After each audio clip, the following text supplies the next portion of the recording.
نام مادر چی شیرین است، گفته هایش دل نشین است.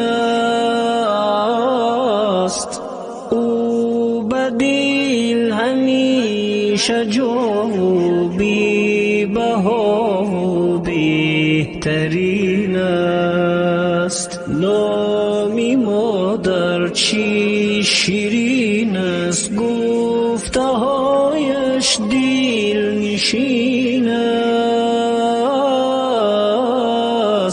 او به دل همیشه جا بی بها بهترین است. من فدای خنده هایش، نتوان دید گریه هایش.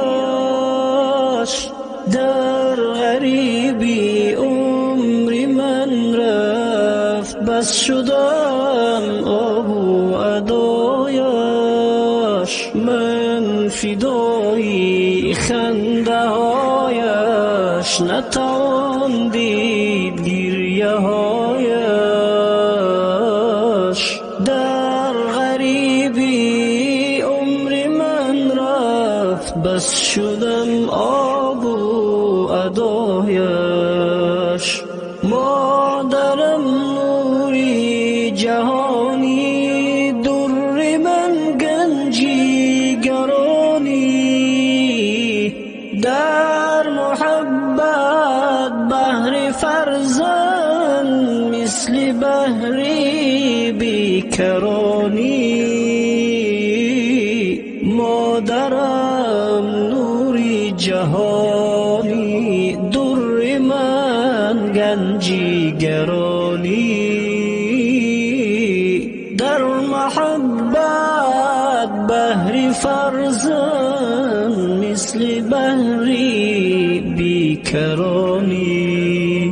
کم شد عمر جدایی، بگذرد آب و ادایی. تا نشینم در بری تو، بس دیگر ملکی گدایی.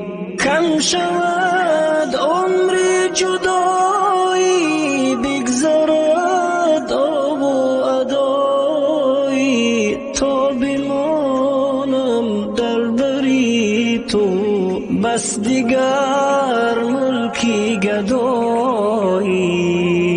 گردی راهی تو به چشمم، سرمه سازم جان شیرین.